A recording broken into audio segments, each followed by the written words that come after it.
Perkenalkan, nama saya Tiana Widya dengan NIM 21813959904. Di sini saya akan menyampaikan presentasi tentang kata pengantar, pendahuluan, dan deskripsi. Kata pengantar. Puji syukur penulis ucapkan kehadiran Allah Subhanahu wa Ta'ala yang telah memberikan rahmat dan karunia-Nya serta kesempatan sehingga penulis dapat menyelesaikan tugas makalah hygiene dan sanitasi dengan tepat waktunya. Adapun judul kelompok 8 pada makalah ini adalah mengenai sistem HCCP pada proses pembuatan roll cake. Makalah ini merupakan tugas kelompok dan kami mengucapkan terima kasih kepada dosen serta semua pihak yang ikut membantu dalam pembuatan makalah ini, sehingga akhirnya makalah ini dapat terselesaikan. Penulis memohon maaf apabila terdapat kesalahan dalam pembuatan makalah. Semoga makalah ini dapat bermanfaat dan menambah ilmu pengetahuan kita semua. Penulis juga memohon kritik dan saran dari pembaca demi kesempurnaan makalah ini. Pendahuluan. Penulisan makalah yang berjudul mengenai sistem HCCP pada proses pembuatan roll cake bertujuan untuk memberikan pengetahuan agar lebih memahami dan mengerti tentang pentingnya apa itu sistem HCCP dalam pembuatan produk, makanan, dan cara pengolahan makanan yang benar yang memungkinkan agar terjadinya kelangsungan hidup yang nyaman dan sehat. Penulis dan rekan kelompok mengambil judul pembuatan roll cake merupakan dessert yang memiliki cita rasa manis, teksturnya yang lembut, dan memiliki varian filling di dalamnya seperti jam dan krim. Deskripsi. Pengertian roll cake atau dikenal dengan Swiss roll yang dipanggang atau dikukus menggunakan loyang dangkal, diisi dengan selai dan krim mentega, kemudian digulung. Bolu-bolu ini dikenal sebagai roll jam atau roll di Amerika. Kue harus segera digulung selagi masih panas sewaktu baru diangkat dari oven, agar kue masih lentur sewaktu digulung dan tidak patah. Kertas roti atau serbet bisa dijadikan alas sewaktu menggulung. Bolu gulung adalah salah satu pastry cake yang biasanya dihidangkan dengan beragam macam cake di stasiun cake counter. Digunakan untuk breakfast, dinner, lunch, coffee break, barbecue dinner, cake counter, dan disajikan pada saat event wedding. Karakteristik dari roll cake ini adalah cake yang lembut, rasanya manis ketika dimakan, sedangkan untuk penyimpanannya sendiri dapat diletakkan di suhu yang rendah seperti chiller. Saran untuk penyajian roll cake ini disajikan pada suhu minus 5 derajat sampai 7 derajat Celcius. Setelah sebelumnya dibuat dan disajikan dengan garnish menggunakan strawberry dan ditopi dengan icing sugar.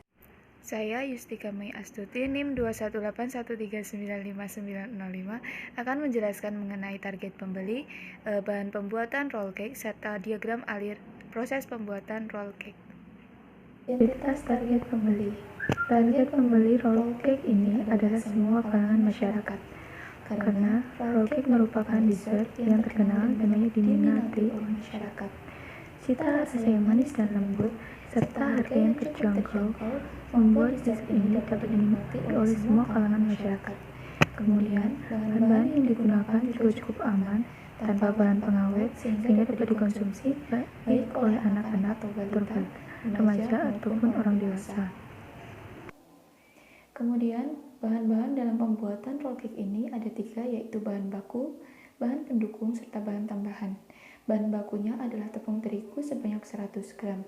Kemudian, bahan pendukungnya terdiri dari 6 butir telur, 4 butir kuning telur, 30 gram susu bubuk, 200 gram gula pasir, 200 gram mentega, dan setengah sendok teh ovalet. Kemudian yang terakhir adalah bahan tambahan, yaitu selai nanas. Diagram alir proses pembuatan produk roll cake atau bolu gulung. Yang pertama adalah siapkan semua alat dan bahan yang dibutuhkan. Kemudian, campurkan gula dan telur, lalu aduk hingga mengembang. Setelah adonan mengembang, lalu tambahkan dengan mentega. Di samping itu, siapkan tepung terigu dan susu bubuk, lalu ayak dan aduk hingga homogen. Kemudian, campurkan tepung terigu dan susu bubuk tersebut dengan adonan yang sudah disiapkan sebelumnya. Lalu untuk proses pencetakan, siapkan loyang dan olesi dengan mentega. Lapisi dengan kertas roti, kemudian olesi lagi dengan mentega agar tidak lengket. Kemudian tuangkan adonan ke dalam loyang, lalu oven pada suhu 175 derajat Celcius dengan waktu kurang lebih sekitar 15 menit.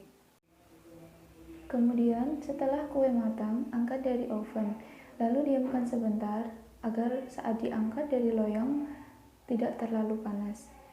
Setelah diangkat, kemudian langsung oleskan selai nanas. Lalu langsung gulung kue secara perlahan selagi masih hangat agar kue tidak patah. Kemudian kue dapat langsung dipotong dan digarnish sesuai selera untuk siap dihidangkan atau dapat juga disimpan di chiller untuk digunakan nanti. Perkenalkan, nama saya Surya Brilia dari kelas A4, NIM 2181395902. Di sini saya akan mempresentasikan tentang identifikasi HACCP terhadap proses pembuatan dan penentuan titik kendali kritis. Yang pertama adalah identifikasi HACCP terhadap proses pembuatan. Yang pertama adalah proses pengocokan. Bahayanya adalah secara fisika. Jenis bahayanya adalah bahan tidak tercampur rata. Penyebab atau sumber bahayanya adalah kurang kuat mengocoknya. Tindakan atau pengendalian pencegahannya adalah kocok lebih lama lagi agar bahan tercampur rata.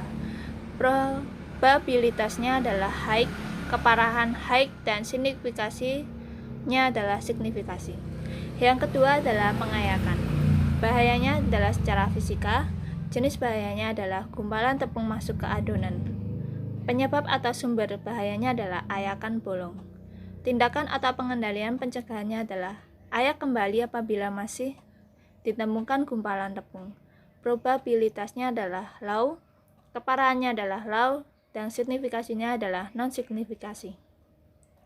Yang ketiga adalah pengadonan. Bahayanya adalah mikrobiologi. Jenis bahayanya adalah adonan bantat. Penyebab atau sumber bahayanya adalah kecepatan mixer kurang tinggi.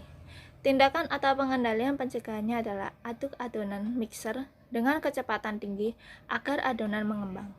Probabilitasnya adalah medium. Keparahannya adalah high dan signifikasinya adalah signifikasi. Yang keempat adalah pencetakan.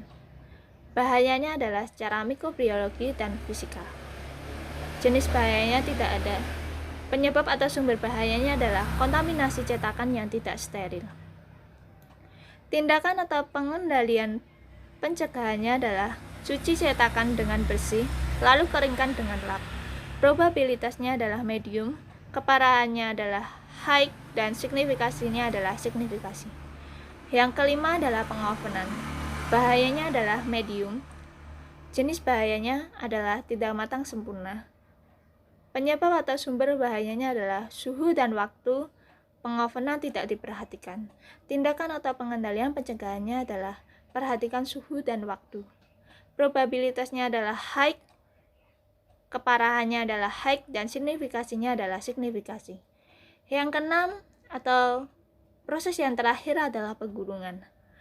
Penggulungan ini bahayanya adalah secara mikrobiologi dan fisika.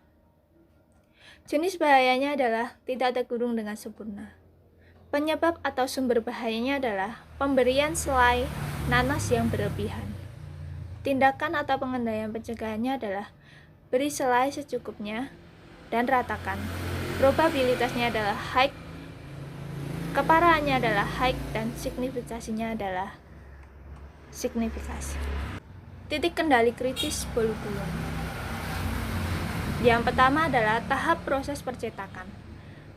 Batas kritisnya adalah pastikan cetakan benar-benar bersih dan kering.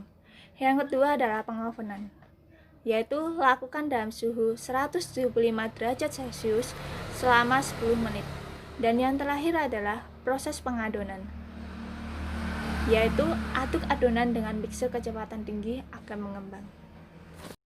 Selanjutnya, penentuan batas kritis. Jika makanan harus disimpan dan tetap dingin, telah diputuskan bahwa suhu lemari pendingin tidak boleh lebih dari 6 sampai dengan 7 derajat Celcius. Dan ini adalah batas kritisnya.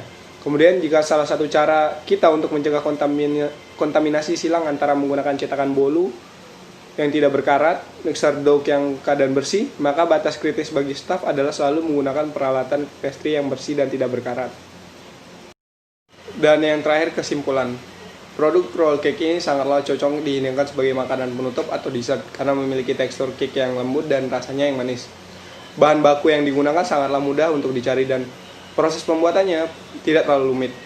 Penerapan sistem HACCP pembuatan roll cake ini sangatlah penting agar dihasilkan produk roll cake yang enak, aman dikonsumsi oleh semua kalangan sehingga harus benar-benar diperhatikan. Selanjutnya, saran. Seharusnya kita mengetahui karakteristik masing-masing bahan sehingga dapat menanggulangi hal yang tidak diinginkan, bahan rusak, produk gagal, keracunan. Kemudian pada saat menggulung harus dalam keadaan hangat supaya cake tidak patah saat digulung. Selanjutnya yang terakhir, mengikuti standar HACCP yang sudah ditentukan dalam proses pembuatan produk sehingga memperoleh hasil seperti yang diharapkan.